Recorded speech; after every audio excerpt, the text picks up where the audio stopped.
Bom dia. Vamos começar, então, a nossa divulgação da pesquisa distrital por amostra de domicílios 2013 Brarlândia.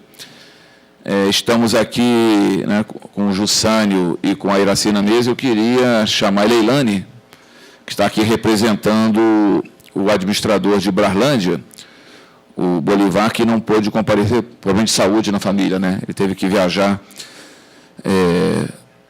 em cima da hora, um problema de saúde na família. Então, a Leilane, que é da Ascom, né, de Brarlândia, vai estar aqui representando a administração regional. Vamos fazer a divulgação. Estamos aguardando ainda alguns órgãos, o próprio Correio. Temos aqui o Jornal de Brasília, né, o Jornal Destaque, não é isso? Mais algum presente? Ainda não, né? O Correio Brasiliense está vindo, confirmou, mas como a gente já está 23 minutos, vamos começar. Essa é a terceira região administrativa que a gente divulga referente a 2013, a região administrativa de Brarlândia. A gente vai fazer naquele estilo já tradicional. Eu faço uma abertura bem breve, imediatamente eu passo para a Iraci apresentar os dados gerais da pesquisa e, após essa apresentação, comentários rápidos aqui nossos também, do Jussânio, né? E aí a gente passa para a Leilane fazer as considerações com o olhar da administração regional e, na sequência, a gente abre para os órgãos de imprensa inicialmente e depois, né, para os demais presentes aqui. Então, o que eu destacaria, né, especialmente em Brarlândia, dois aspectos. O primeiro é que, como as duas RAs anteriores, já divulgadas, Recanto das Emas e Samambaia, houve um avanço expressivo em termos de renda na cidade. A renda per capita, ela cresceu de 642 para 799, isso mesmo em termos nominais, né, um aumento de 24,5%, considerando a inflação acumulada no período, significa que alguma coisa em torno de 6% ao ano, né, a média. Então, a gente tem um avanço superior a 2 dígitos, né, no rendimento per capita na região, bastante expressivo, muito embora um pouquinho abaixo do que foi registrado no Recanto das Emas em Samambaia. Coerente com esse aumento da renda, a gente observa alguns itens destacados aqui em termos de consumo, o avanço, né, da posse de microcomputador nos domicílios, um avanço muito grande, de 36,6% para 50%. Atualmente, 50% dos domicílios no Brarlândia já possuem microcomputador. Automóvel também supera 50%, passou de 46,5% para 51%. E celular, o pré-pago, né, de 76,5% para 90% dos domicílios, né? Então, o que a gente já tinha notado na própria PIDAD em 2011, em relação à PIDAD de 2004, o que, né, se destaca é o aumento da renda, e mais do que o aumento da renda, avança num ritmo maior, é o aumento de posse de alguns bens de consumo, reflexo desse aumento da renda, e, por outro lado, reflexo daquilo que a gente já vinha comentado, né, do maior acesso ao crédito, da redução da taxa de juros, o que tem feito, né, com que as famílias, né, dediquem mais, né, recursos ao consumo de bens e serviços. E também destacar que Brarlândia teve uma variação populacional muito pequena, né? Passou de 49.400 habitantes para 50.700, expressando aí uma certa acomodação, né? Um ritmo muito próximo, né? Até um pouco abaixo da média do DF. E, como aspecto negativo, né, se a gente tem um lado muito positivo, né, do ponto de vista econômico, que é esse avanço da renda e do consumo, mas, de outro lado, a gente vê algumas informações na escolaridade, como algumas informações até negativas, né? A gente teve um aumento pequeno, né, no percentual de analfabeto, de 3,2 para 3,6, embora seja uma variação na margem que possa até constituir num desvio de amostra, mas a simples estagnação, né, dos índices de analfabetismo já é um aspecto negativo. Então, mesmo que não tenha havido aumento, né, uma não redução acentuada desse indicador já implica num dado negativo. Também um percentual muito elevado, né, que a Iracy vai falar mais sobre isso, ainda predomina, né, o ensino fundamental incompleto, também é um dado negativo. Então, eu destacaria isso, né, que a gente tem, tal qual as demais regiões, um avanço grande na renda, um avanço ainda maior no consumo de bens e serviços, mas um avanço muito pequeno, às vezes até um retrocesso, né, em dados como referentes à escolaridade.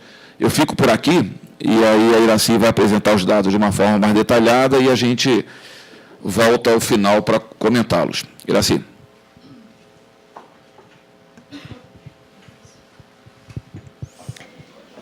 Conforme o Júlio já colocou, essa é a terceira região das 31 que a gente vai apresentar agora em 2013. Mônica, vai. Bora, Mônica.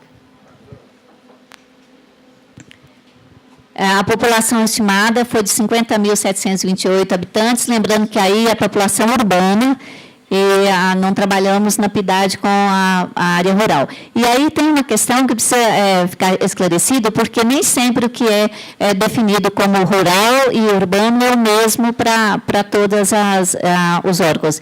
Às vezes a administração pode achar que o número não é tão elevado, porque o que a gente considera urbano pode ser um pouco diferente do que é considerado urbano para a administração, e assim como também para o IBGE, porque não temos uma definição muito clara hoje do que é urbano e do que é rural. A proporção de homens é de 48,3%, mulheres 51,7%, somos maiorias.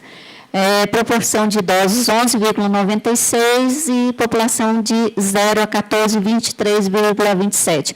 É uma população expressiva de idosos, mas não é a maior das regiões administrativas. Nós vamos ter depois, ao longo do ano, outras regiões em que o percentual de idosos vai ser mais significativo. A taxa média geométrica de crescimento foi de 1,32%, e as mulheres chefes de domicílio são minoria, 28,22%. Próximo. Os domicílios são 14.920, com um tamanho médio de 3,40 pessoas por domicílio. A população moradora natural do DF é 56,41%, é a maioria já, e dos imigrantes, o Nordeste é o mais representativo, 43,19%, e os estados Goiás, com 26,97%, Minas Gerais, 21,89%, e Bahia, 11,09%. Como o Júlio colocou, o grau de instrução em Braslândia ainda não é o ideal. Nós temos a predominância do ensino fundamental incompleto, com 37,52%, e 6,55% concluir ensino superior. Houve um avanço do ensino, uma vez que passou de 4,5%, se não me engano, para 6,55%. E dos estudantes, 83,51% estudam na própria região administrativa. E um dado novo que a gente está entrando agora, né, na PIDAD 2013, que é a utilização dos hospitais públicos, e o Hospital de Braslândia é referência, não só para a própria Braslândia, mas também para a área metropolitana, e observou-se que 94,2% dos residentes utilizam o hospital público da própria região.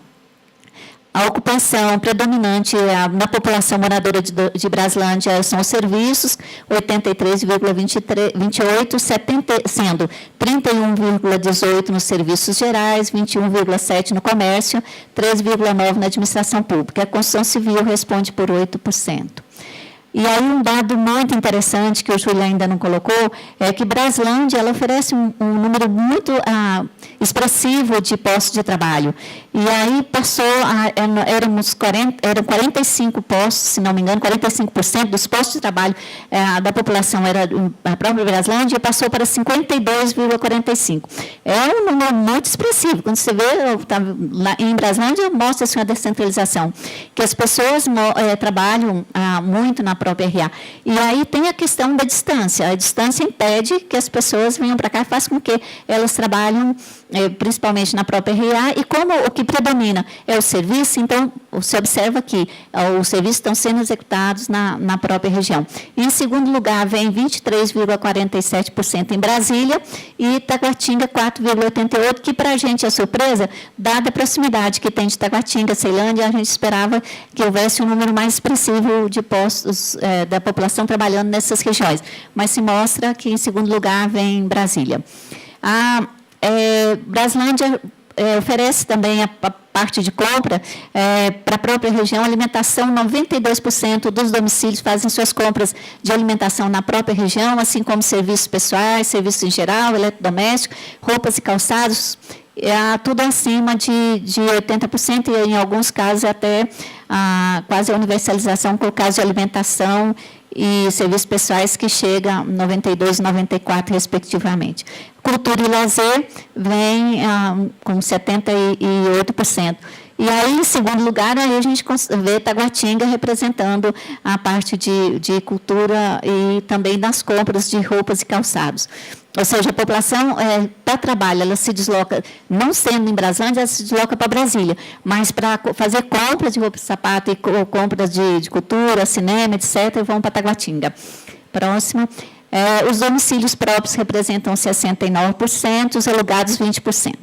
A rede de abastecimento de água é quase universal, 94%. Energia elétrica, aí sim, chegando à universalização, 99,78%.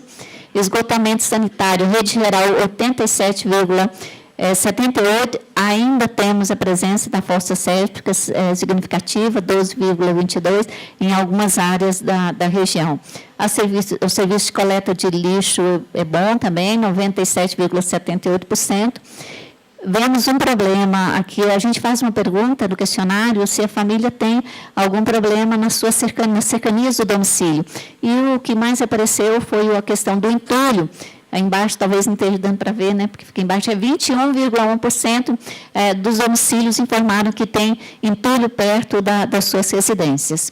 E, em ponto positivo, 8,2% informaram que tem ciclovias perto das suas residências que podem ser utilizadas.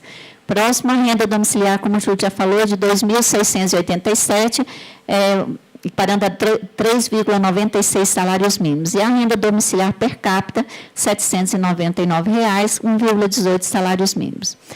O número percentual de domicílios que possuem bicicleta é elevado, 34,44%, talvez seja uma das regiões que apresenta o maior número de percentual de bicicletas. A gente vai ver isso ao longo das pesquisas, mas tem, então, um número bastante significativo. E domicílios que possuem automóveis, 51% também, bastante expressivo. A população tem pouco hábito de ir a museu, teatro e biblioteca, variando entre 2% a 7%. E 30% tem hábito de ir ao cinema. O cinema é uma coisa mais utilizada, um meio mais utilizado. Agora, museu e teatro, biblioteca, pouco significativo. A prática esportiva é de 17% a 52% faz prática esportiva, sendo que 9,35% optam pela caminhada. O time de futebol prevalece mais uma vez o Flamengo, com 50,5%, e para a tristeza do Júlio, Vasco, com 15,6%. Ele ainda sonha que um dia seja 50%. Mas, de qualquer forma, está vindo ainda em segundo lugar, não está dos piores.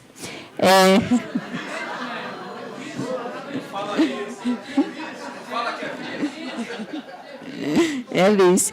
A pesquisa também faz uma pergunta a respeito da violência, e 13,59% declararam já ter sofrido algum tipo de violência. E o que acontece principalmente é o roubo e a residência roubada. em seguida o furto com 16,4%, e o local de violência, essencialmente nas residências, 45%, e 35% na própria região. E aí, para comparação, a gente apresenta alguns dados das 3 pesquisas feitas, 3 PIDADs, a PIDAD de 2004, a PIDAD de 2011 e 2013. A renda domiciliar apresenta uma pequena queda, mas levando em consideração que o salário mínimo apresentou acréscimo, o valor real de crescimento no período, então, apresenta um acréscimo. Sim, vou chegar lá. Mas com isso fez com que a renda per capita permanecesse igual, porque, como o Júlio colocou, houve uma redução do tamanho médio de moradores por domicílio, que passou de 4,1 para 3,4.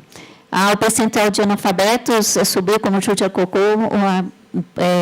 não chegou a 1 ponto percentual, mas ainda uma área que precisa de destaque. E aí a gente fez um corte, não nessa pesquisa, mas na outra, e é essencialmente a população mais idosa que tem analfabeta. Os moradores com nível superior, então, passaram de 4,7 para 6,6, foi interessante, um dado positivo. Domicílios próprios decresceu um pouco, que aí aumentou o número de aluguéis. Alvenaria subiu um pouco, era 97,37, hoje já 99, ou seja, quase todos os domicílios já são feitos de alvenaria, o barraco está deixando de existir, a madeira, enfim. Então, como eu já coloquei, passamos de 45,6% para 52% dos postos de trabalho na própria região. O percentual de responsáveis ocupados com carteira assinada mostrou um pequeno decréscimo de 53,4% para 51%, e os autônomos subiram de 26,7% para 30,56%. E o percentual de responsáveis que pagam a Previdência, aí foi um dado bastante positivo, que passou de 37 para 47 pontos percentuais. O percentual de automóveis, como já coloquei, era 31 em 2004, passou para 46,6 e 51,11. E o computador, que é um sucesso, de 12,3 para 36,6 e 50% dos domicílios, ou seja, a metade dos domicílios já tem microcomputador em suas residências.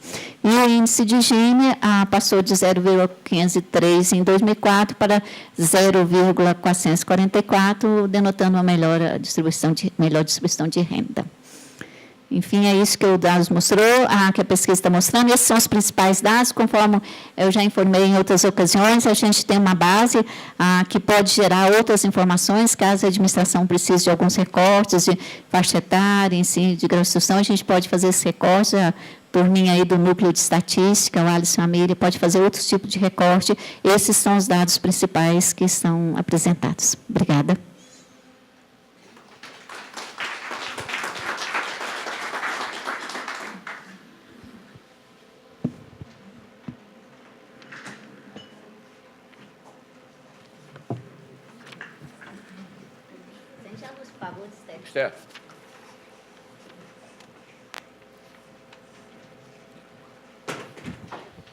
Então, vamos para alguns comentários, né?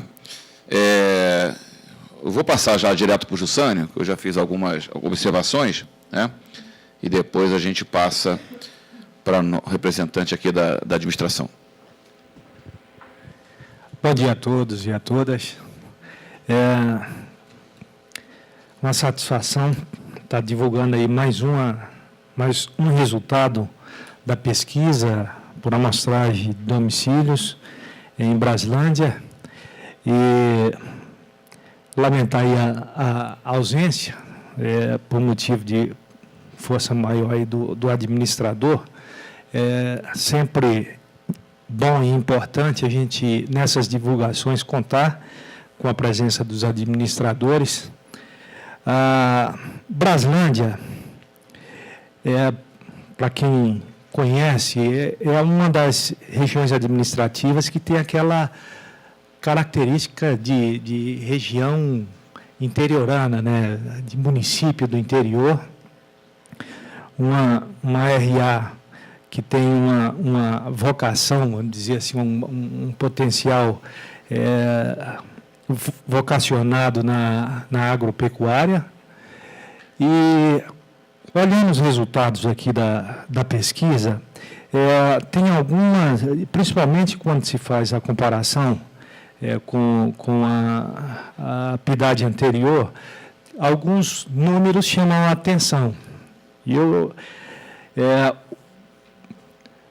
como é recente os resultados que foram fechados, não houve tempo assim para uma investigação maior.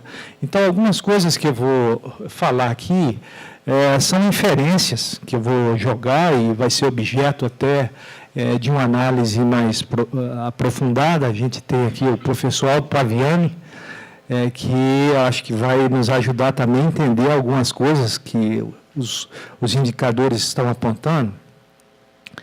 Por exemplo, essa queda da renda, né? Volta o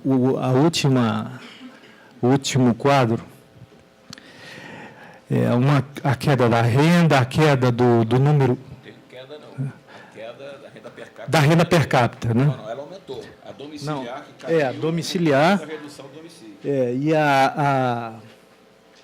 o número médio principalmente o número médio de pessoas por domicílio. Os dados mostraram a proporção significativa da população com ensino fundamental incompleto. Primeiro ponto. O segundo, como eu falei, uma atividade produtiva da região, muito também com participação do setor agrícola e setor com a produção agrícola e agropecuária. O outro dado é que está, quando abre a parte da condição dos domicílios, chama atenção a proporção também expressiva de imóveis alugados, né? Principalmente aqui alugado em terreno não legal, em terreno legalizado, 19,78% dos domicílios. Então, se eu analisar uma proporção significativa de imóveis alugados, um nível de escolaridade com a proporção relativamente considerável de até o fundamental. E com uma proporção com uma atividade vocacionada para o setor produtivo, nesses 2 anos a gente teve uma dinâmica da construção civil muito acentuada.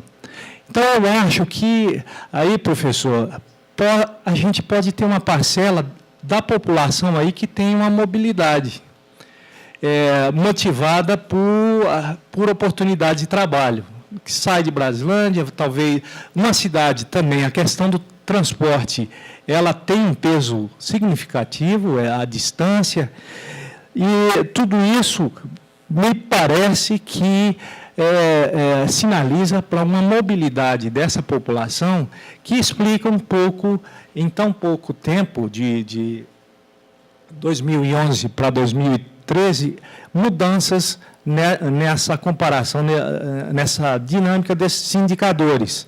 E aí, talvez, a forma como essa população se mobiliza e entre os que saem e os que entram, pode ser, ou talvez até filhos que saem do domicílio, da RA, vão para outra RA, possam explicar essa redução no número médio de pessoas por domicílio.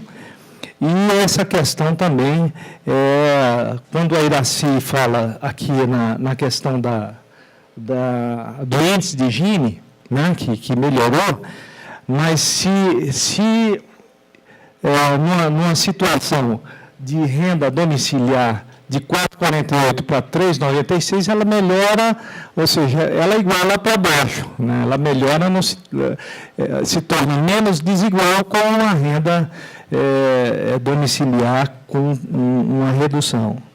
Então, são uma série de indagações, de reflexões que os dados sugestionam para uma melhor análise, um melhor conhecimento dessa dinâmica da populacional, da socioeconômica de Brasilândia. Eu acho que é uma RA interessante da gente aprofundar essa análise,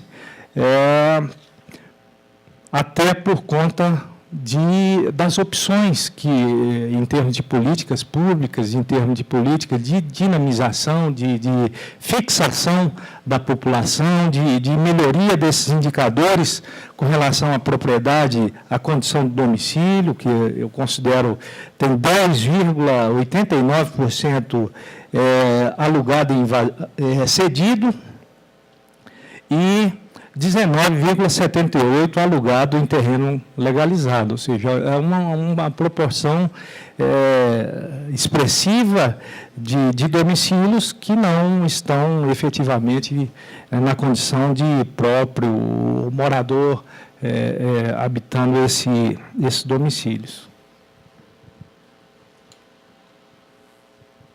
Deixa eu passar aqui para a Leilane, para ela fazer as considerações pela administração regional. Bom dia a todos.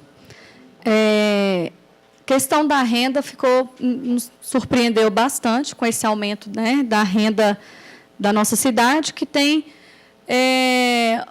um modelo assim, interiorano, né? Então, as pessoas hoje em dia permanecem mais na cidade, a cidade tem crescido muito, tem levado a cidade também redes, né, franquias. Então, assim, pessoas estão investindo na cidade, a cidade está recebendo tanto na área da alimentação, quanto na área do eletrodoméstico. Então, assim, isso, com o aumento da renda, leva a própria população a fazer a renda da cidade crescer mais. Então, assim, Brasilândia é uma das únicas cidades do Distrito Federal que não possui uma área de desenvolvimento econômico. Então, acho que também, por isso que a população ainda sai muito ainda para outras cidades, como Taguatinga, Ceilândia, Brasília, para trabalhar. Mas o governo, junto com a administração, estão empenhados em estar levando uma área de desenvolvimento econômico para a cidade, só que acabamos ficando um pouco desprivilegiados, ou não, pela APA do Descoberto. Brasilândia é toda dentro de uma APA de preservação ambiental. Então, assim, a cidade não pode crescer para os lados e nem para cima. Então, assim, Brasilândia não possui prédios, não pode ter fábricas, não pode ter indústrias, mas nós estamos trabalhando para estar levando, daqui a um tempo, indústrias que não sejam poluentes para a cidade, para a gente estar gerando mais renda e emprego para a nossa comunidade. Nós temos aqui, como essa pesquisa é feita somente na área urbana, Brasilândia ela é muito forte na questão do hortifruti granjeiro, na produção. A nossa área rural muito maior do que a nossa área urbana. Nossa área rural mede cerca de 600 quilômetros, em comparação à área urbana, é muito pequena na nossa área rural. Nós temos 4.500 hectares de produção em Brasilândia. E 80% de hortaliças que traz para outras cidades são vindas de Brasilândia. Nós fornecemos 66% da água do Distrito Federal sai da barragem do Descoberto. Tem, assim, nós estamos em primeiro lugar no Distrito Federal na questão da produção do morango e quinto lugar em todo o país. Nós estamos fortes. Nosso cargo-chefe é o morango, a goiaba, as folhagens e ainda a bacia leiteira. Então, assim, gostaria muito que um dia fosse feita essa pesquisa na área rural, né, porque acaba que a nossa área é muito extensa, então a gente não consegue ter esses dados de quantos produtores, realmente como coisa. Questão da área urbana, ficamos muito satisfeitos com os dados, né? A população cresceu um pouco, mas satisfatório. Questão dos serviços, foi muito bom saber que, né, a comunidade está ali, gastando o seu dinheiro ali, fazendo o comércio da própria cidade crescer. Tá? A administração regional agradece a Codeplan, tá? Estamos à disposição para qualquer dúvida. Obrigada. Obrigado. Então, a gente já passa para as perguntas aqui dos órgãos de imprensa. Correio chegou? Não. Uhum. É que é longe, né? Então, temos aqui a Carla e a Jane, né? Ok, está aberto para vocês. Alguma questão, Carla? Então...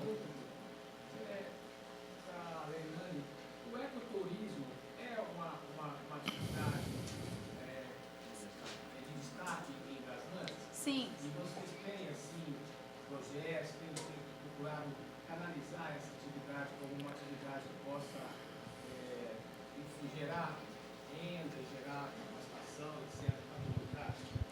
Sim, Braslândia, a administração de Braslândia hoje é a única administração que possui a gerência de turismo, onde a gente canaliza o gerente de turismo com as propriedades rurais.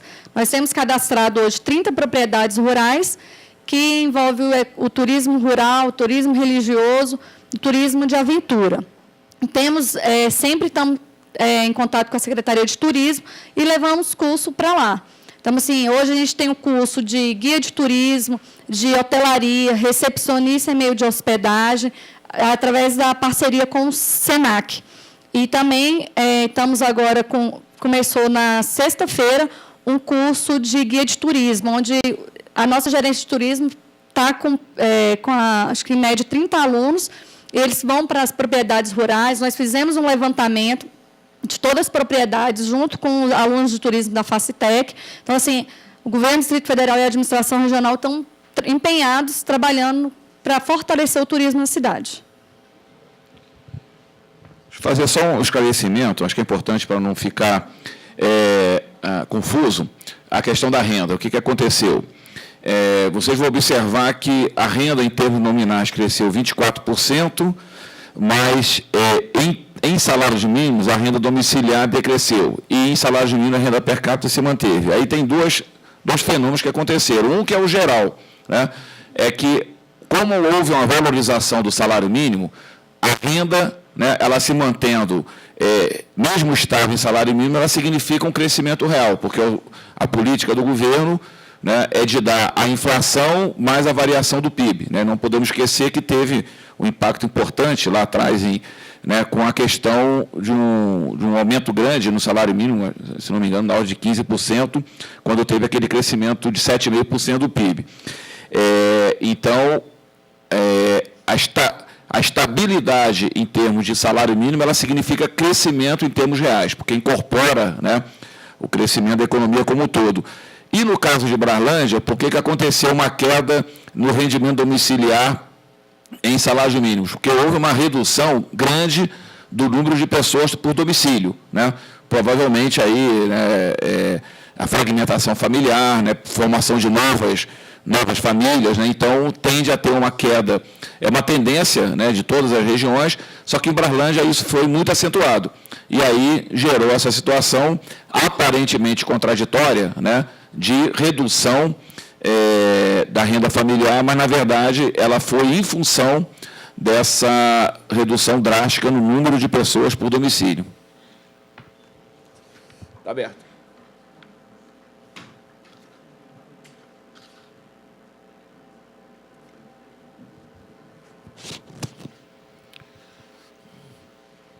Nenhuma questão. Diga, Jane.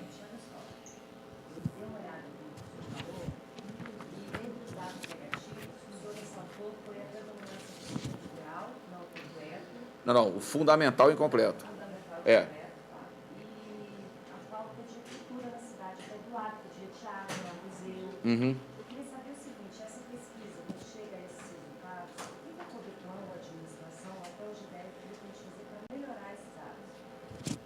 Então, essa é uma questão. O objetivo de toda e qualquer pesquisa, não só daqui da Codeplan, mas, né, o próprio IBGE, é fornecer subsídios para o planejamento governamental. Não só governamental, né, o empresarial, né, os próprios estudos acadêmicos, mas principalmente para o planejamento de governo. Essas duas situações que você se referiu, elas podem ser muito, muito úteis para a Secretaria de Educação e para a Secretaria de Cultura. No caso da educação, muito embora, né, tenhamos um avanço no percentual de pessoas com nível superior, de 4,7 para 6,5, mas não podemos esquecer que essa média no DF, se não me engano, é em torno de 25%. Né? Então, de qualquer forma, a Brasília está bem abaixo da média encontrada. Não, 25% não, 20%. Né? É 1/3 da média encontrada no Distrito Federal. Mesmo tendo um avanço, avançou pouco. Mas o que eu disse que é preocupante é que menos analfabetos, passar de 3,2 para 3,6, muito embora seja ruim. Né? A simples estabilização, o ideal seria que reduzisse. Mas o fundamental incompleto, ele continua sendo predominante e ele reduziu tão somente de 38,6 para 37,5, uma queda de 1 ponto percentual, né, no curso de 2 anos. É uma redução muito pequena. Então, isso aqui pode ser um insumo importante para a Secretaria de Educação identificar, né, e possivelmente fazer um trabalho voltado especificamente para essa região que apresenta um grau de escolaridade muito baixo. Né? No caso do equipamento de cultura, que, como a Iracy disse, uma novidade na pesquisa, aqui os dados desagregados. Aí inclui a ida frequente, né, episódica ou raramente. E mesmo incluindo raramente, só 2% vão a museus, né, 6% a teatro e 6,6% a biblioteca. Então, você tem uma média aí de 1 em 50 indo a museu, 50 pessoas, e 1, né, em quase 20, né, indo a teatro e biblioteca. Cinema já você chega a 30%.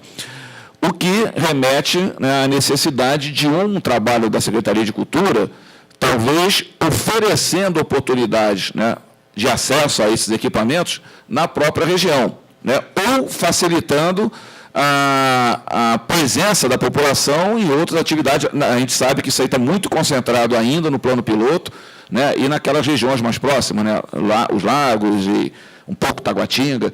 Então, teria que ter uma ação no sentido de ampliar a oferta na região, né, e aí tanto pode envolver a própria administração regional como parceira nisso, né, mas isso não é aí a gente percebe que não é um problema de Brasília, né, Jussane, assim, a gente já divulgou o Recanto das Emas e Samambaia, e o quadro não é muito diferente. Né, então, essa situação, né, é estrutural aqui. Né, nas regiões de mais baixa renda, o acesso a equipamento cultural ele é muito reduzido. Agora, eu queria destacar isso que a Iracy chamou a atenção, né, a questão dos postos de trabalho. Algo que a gente vem falando há muito tempo aqui na Codeplan, da necessidade de desconcentrar, né, os postos de trabalho aqui na RA1, né, no plano piloto. Na última PIDAD, consolidado, né, 48% dos empregos dos postos de trabalho estavam localizados aqui, e a gente observa que houve um avanço, né, nesse caso em Brasília, de 45,5% para 52,5%. 7 pontos percentuais em 2 anos é um avanço muito expressivo, com queda das pessoas empregadas no plano piloto, que caiu de 28,1% para 23,5%, quase que na mesma proporção do avanço do emprego em Brasília. Então, com todas as dificuldades que a Leilane falou aqui anteriormente, mas Brasília, tal qual Samambaia, né, e um pouco também Recanto das Emas, vem demonstrando algum dinamismo, ou um maior dinamismo na geração de emprego. Né? Pelo menos tem reduzido, né, essa concentração, que é algo positivo, né, do ponto de vista do mercado de trabalho como um todo. Né?